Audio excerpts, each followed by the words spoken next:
Hi guys, well we're back at it. This is the 328 that had the video problem, and the chips have turned up for the board for the fpga 510. So the chips have turned up for that. As I said before on the last one, I put a socket on here because we checked the transistors and they were fine in the transistor tester. And the only thing it could be is this. So we're going to give that a go. I've put the header on the motherboard for the keyboard to go into, and I've redone the keyboard and put the flexible connector on it. So that's all set to go. So that's what we're going to be doing. Now there is a couple of other things. Now I was telling you about the screws for the Spectra videos and that. Well, they've turned up as well. I mean, these are the old rusty ones. The new ones are a little bit longer, but not too much. Now if they are too long, I'll just order some more slightly shorter ones. And then these are all the little wee ones that go in the back of the keyboard that screw it to the case. So if I ever need any, that's what those are. So they come in, and I mean, they're like a couple of bucks a bag, and it was about probably $2, $3 shipping. So it was cheap. And they didn't take long. It was a couple of weeks to get here. Those screws I need to put the one that I finished before, which had a keyboard issue that we fixed. I need the screws to put that one back together. And I mean, and this one too, if they're rusty, I might as well do those ones as well. But all these are the internal ones, and they all seem to be fine. But anyway, these are the chips that have come. So they're all in here, right from China. So we'll open those up, and what we'll do is then we'll look at popping one into the board. If I can get it open. We'll pop one into this board, and we'll plug this all back together. There they are, all in here. Nice static bag. So we'll pop one and take that one out, pop one into here, and plug all this back together. We don't need the keyboard on it to try it, to see if it works, which is a good thing, because then it's just something else in the way. But plug it all in, and we'll turn it on and see if we get the colour picture. I'm hoping we do. I'm hoping that that's what the issue was that TBA. It's the only thing I can really think of, other than there could be something going on with that 7404. I can't see it being that, because that one, the TBA, is the combiner. It combines all the colours. So yeah, I can't see it being that. Oh, nice little thank you note. Please give us 5 stars for everything. Well, we have to know if they work first. But anyway, I think that's what we'll do. We'll put one of these in and see how we go.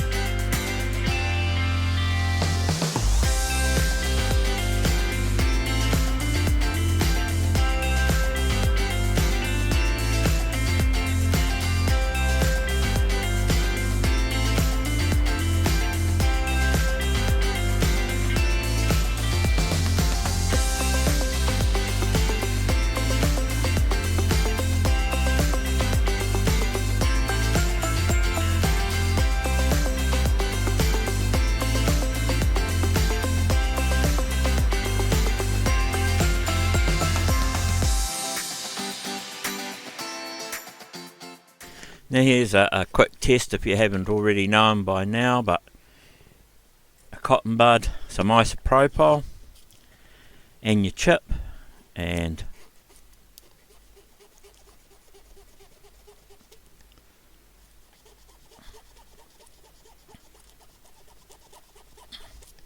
go across the top of it and see if you can get anything to come off. If it doesn't come off or it doesn't get dirty, it's a pretty good indication that they are actually genuine. If they're rebranded or that, you'll find your cotton bud will get dirty with ink. So that shows that they should be a genuine. So we'll pop one out. Now these are new because they're actually splayed out. And as I said, on Thingiverse you can get these, and these are for ICs. And you pop your IC on the centre, and this is for the smaller one. There's a bigger one for the bigger chips. And just hold it in there, and you squeeze the sides together. These sides push in together, and you push those together, and it actually sets the pins square to actually go into a socket.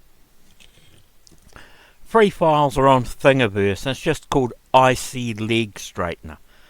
In one of my other videos, I actually put the link onto Thingiverse for it. Now we'll just pop that in there, and that's it, down in there. And that's how easy it is. It's easier than trying to get it and bend them on the table and maybe getting into issues with them. So it's a neat little tool for doing that sort of thing with. And I think that's in my tools section. I think that one about those leg straighteners for the big and the small, and there was also another one for bending resistors and capacitors, and that legs to the right length for the different widths to go into the different holes. So that one's on there too. So you can have a look on the other videos I've got under tools.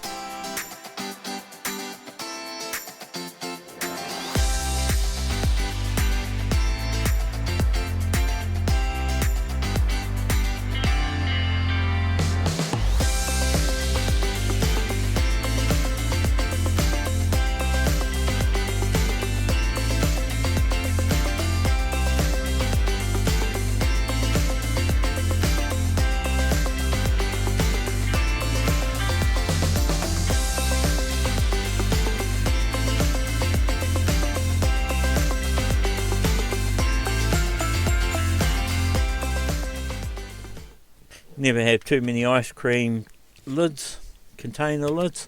No, these are just off the 2 litre plastic ice cream containers. I use the containers for putting stuff in and the lids going on, but I always tend to have more lids than I do containers at times. Why? I don't know. But anyway, so we've got that all in there. It's all okay. And power.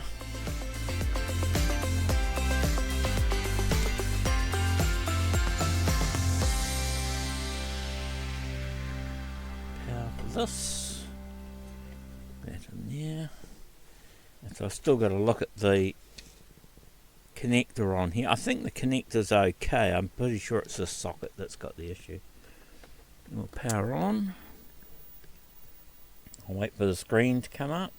Then once the screen's come up, I will power this on and see how we go.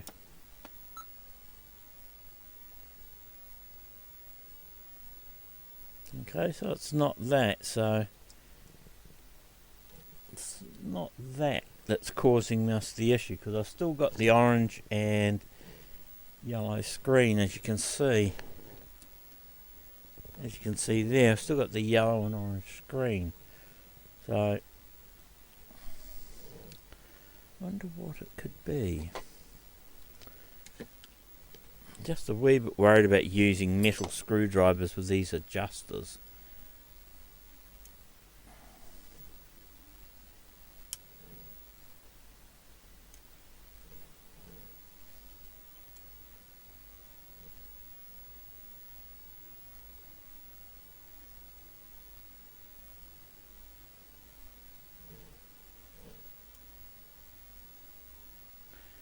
I get the colours if I play around with the adjusters, but it's just not giving us all the colours.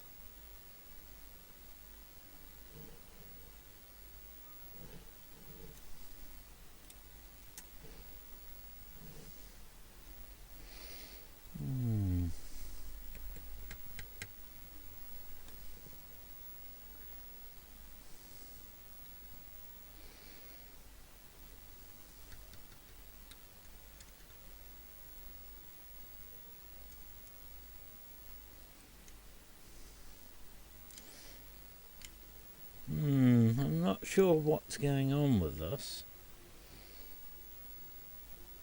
Oh, hang on. Might help if I put ground on it. So, yeah. Not getting...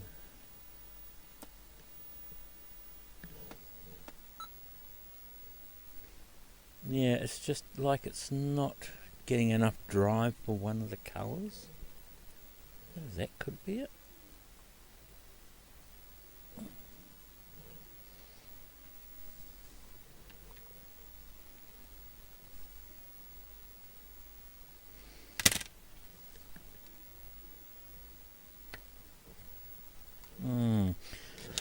Might have to pull the scope out and have a look and see what's going on here. There's definitely something, because if I change this for another one, it works.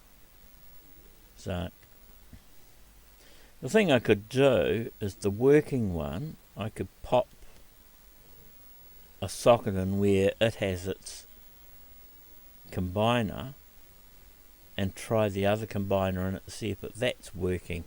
And if it isn't, then that would have been partly faulty. But I just don't know why. I mean, it could still be that. I wouldn't have thought so, unless one of the crystals. Could be one of these crystals that's got an issue. Hadn't thought of that. Maybe one of the crystals isn't oscillating. So I definitely need to pull out the scope and just check the crystals to see if we're getting anything on those. Alright, I'll be back shortly. I'll sort out the scope.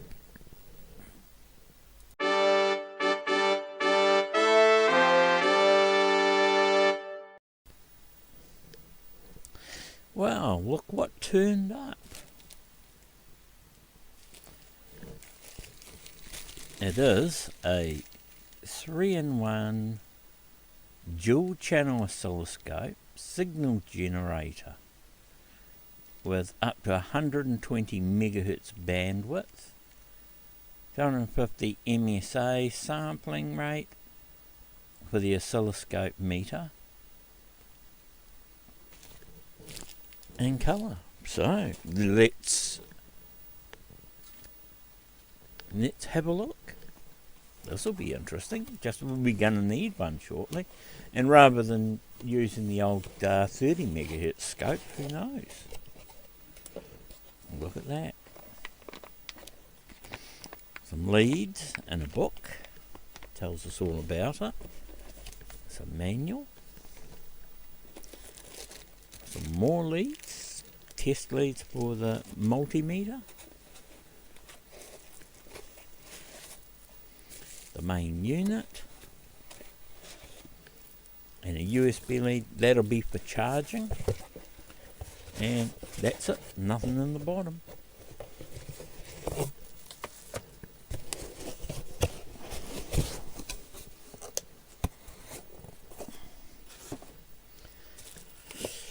Right.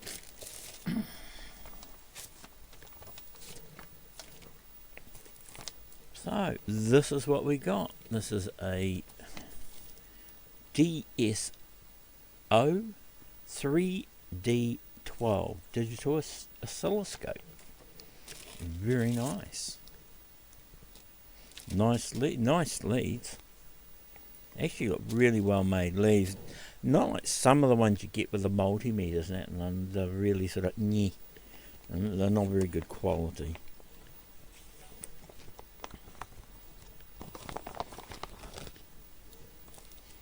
Those are nice. There's an adjuster and some tabs to go on the multimeter leads. And those are just the colour rings, so if you wanted to do things with different colours so you knew what was what, you can do. And these are 1x and 10x probes, which is cool, because most probes now, if you can get the 1 and 10x, they'll work with any of the scopes. So these will work with the older scope I've got as well. Just that I have to remember if I switch them to 1x or 10x.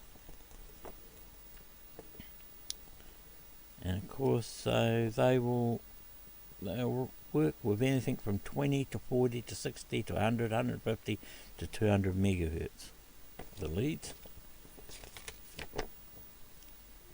And they have an impedance from 14 to 18 PF on 10 times on the lower frequencies, and between 13 and 17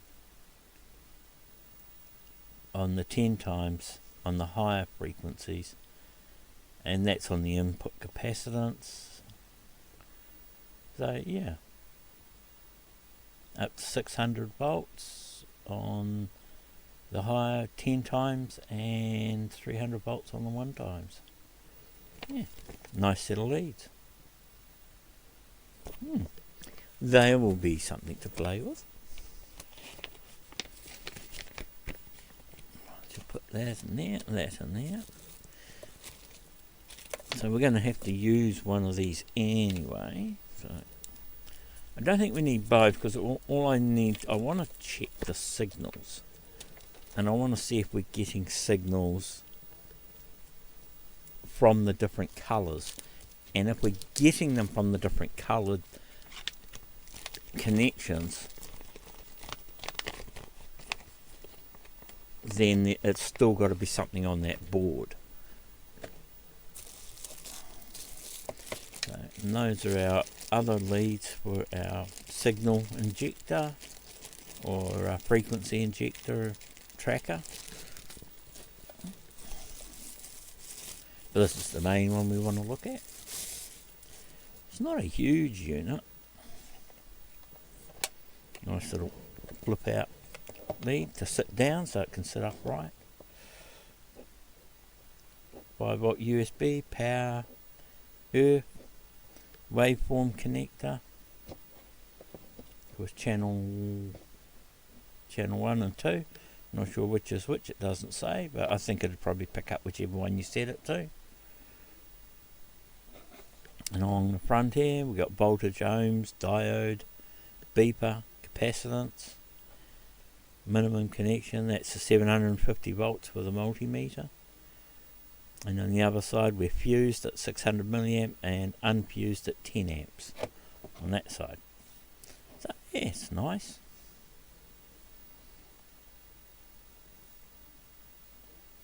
So, now turn it on.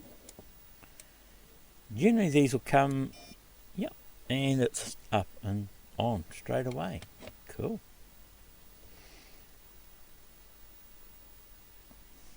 Auto, stop, single, AC, DC, 110 times, DMM.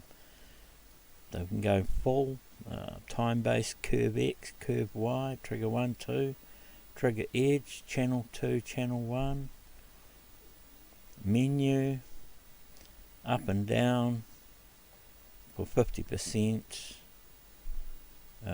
or manual, voltage millimeters, channel 2, channel 1, X and Y, view, save, yeah, lots, and of course the arrows, yeah, lots of little things on it. I'll turn that off. I didn't even see what the battery said. It's got a little cover on the screen too. I leave that on there until it gets too bad, and then I take it off, because otherwise the screens tend to get all scratched up.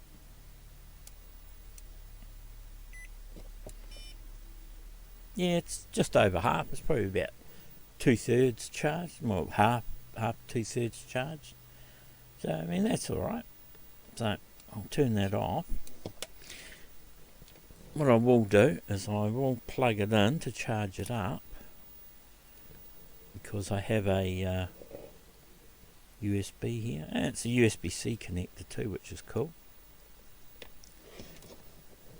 And I've got a spare USB lead here, the one I was using for the component tester, so I can plug that into there. And just have that on there so it can charge.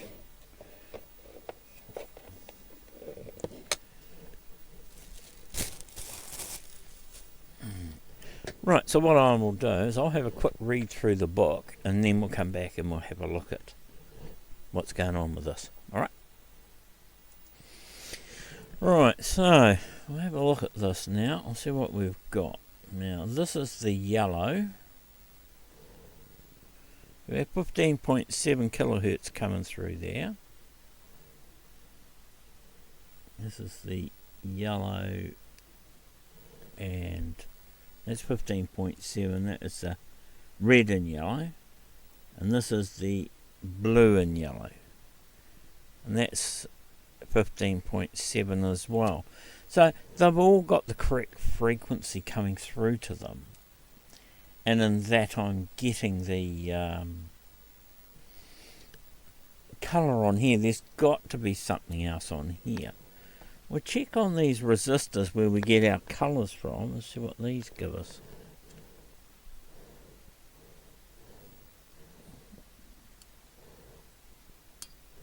No.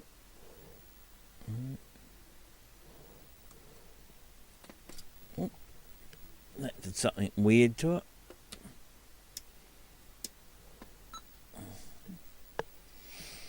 We're still not getting that colour, eh? There's something not quite right with this.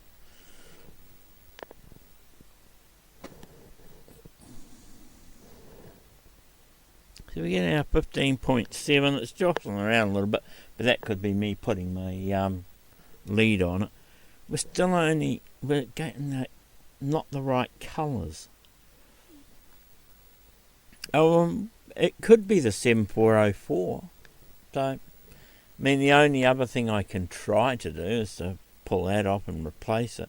Other than that, it could be one of these crystals, but I wouldn't have thought so. We can probably have a look and see. Where are we? Here we are. Here.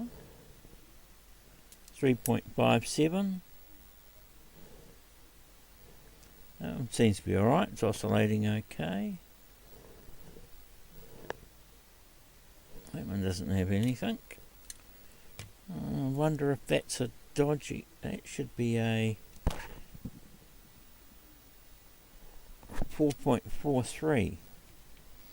So that one should be. Put you back in there. Have another look at this one. I wonder if this is where the problem is. Nothing. And that's 4.42.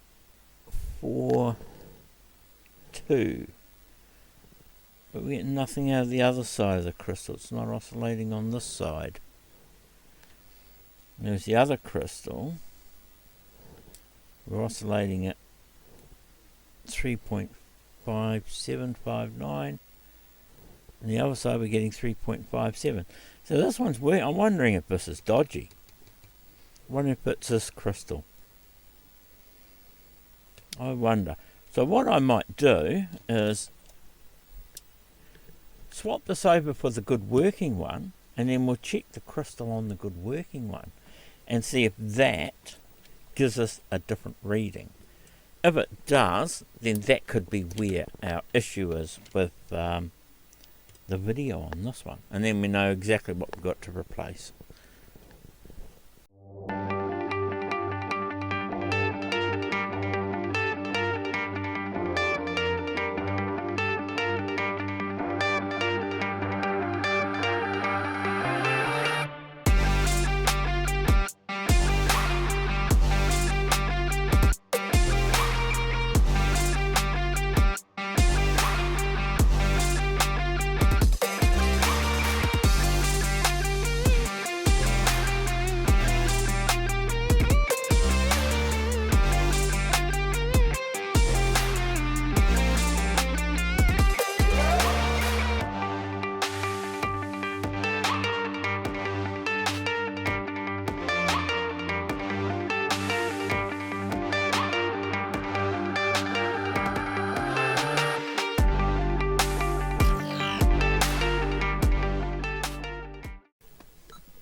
And yep, as you can see on the screen, it's actually in colour.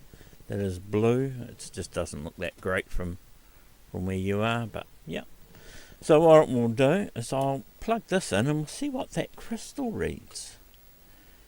It's starting to get me to think now that maybe that crystal's dodgy. Up here.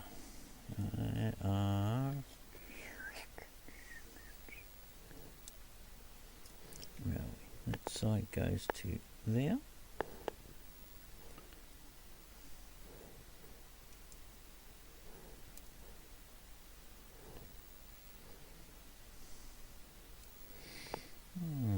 The other one go to there. That's 4.4, that's the same. Was that it?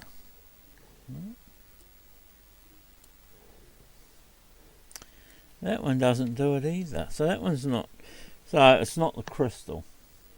Then why is that giving us good colour? The only other thing I can put it down to is this IC. The only other thing I can think of that could be causing us the issue. There's not much else on here that can cause it. Well, we know the transistors are fine, because we checked those and they checked out fine. That's the only other thing I can think of. What are we getting out of the video? Yeah, it's all over the place, but it was, I think originally it sits at about 15, 15.7, jumping around. So it's not that. So, and it's not those two. Oh, and this is working and it hasn't even got the earth on for the shield. So put that on. So yeah, the other thing I can think of is there's an issue with the 7404. I will have to dig one of those out, and we'll have to come back to this because I'll have to dig it out, and I will desolder this one and put a socket in here. And while I'm doing that, I'm wondering if I should just socket that one as well, the TBA, and try that other chip to see if that other chip's okay or not. That would be another thing. That's just really got me curious. What have we got down here?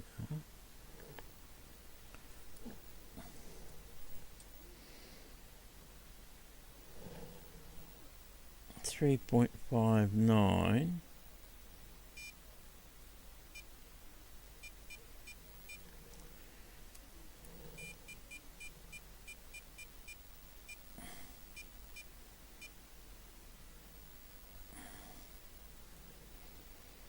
Just that it doesn't have a straight pin, so it's quite hard to get into it. So that's 3.57. Get in there. That was, if I can get a decent connection on it. 15.7. 15.7. 15.7. So those all read the same. The frequency, that was that. What are you doing? Get in the right one, he says.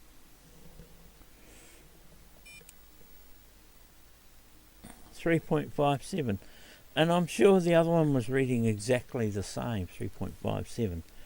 So it could be that that IC. I don't know if that's for audio or whether it's for video though.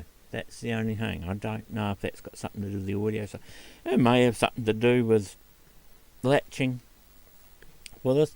But this should combine all our colours. So I don't know why. Yeah. It still points to something around in here. Because we can change the colours over here on these resistors. Boy said, yeah, could be something else. Could be a capacitor. They look alright.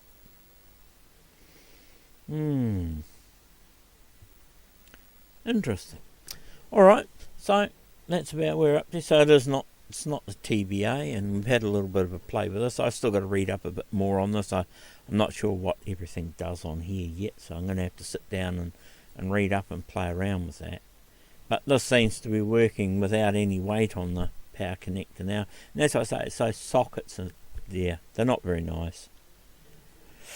Alrighty, so I will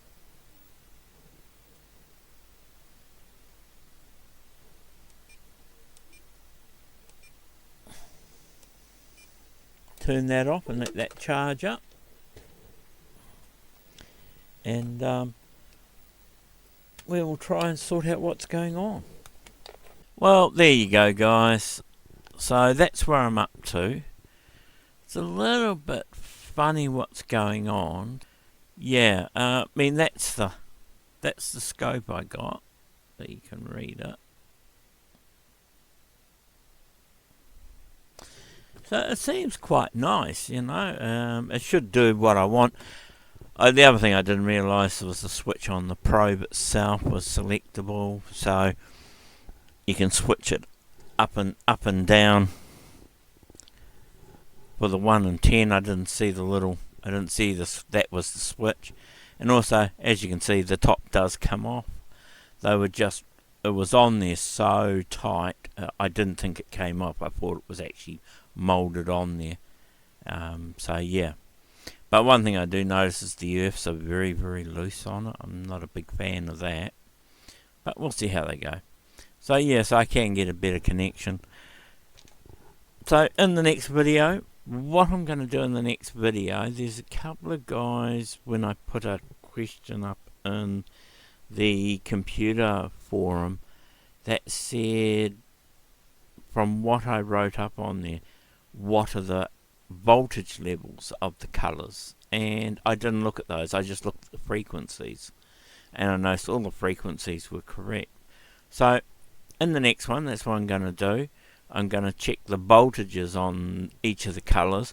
The other thing I'm going to do is take out that TBA 510 out of the good one and put a socket in and try the other ones in it too, just peace of mind to make sure the new ones aren't faulty or fake, and that the old one isn't faulty or fake. I'll also put a socket in for the 7404. I've got a funny feeling it's not that. So I mean, other than that, there's not much else it could be. I could always exchange the transistors if all else fails and see if that fixes it. I don't know. But yeah, I'm wondering if it is something to do with the voltages coming in for the colours, because I wasn't getting really a blue. I was getting green and red and orange, but the blue wasn't there. So maybe that's where we need to look. So guys, anyway, thanks again for coming along for this trip, and if you can, give us a like down below, a thumbs up. That would be great. It helps out with the algorithms with YouTube. So if you can do that for me, that would be really much appreciated. So have a good day. Have a good week. And as I say, until next time, ciao.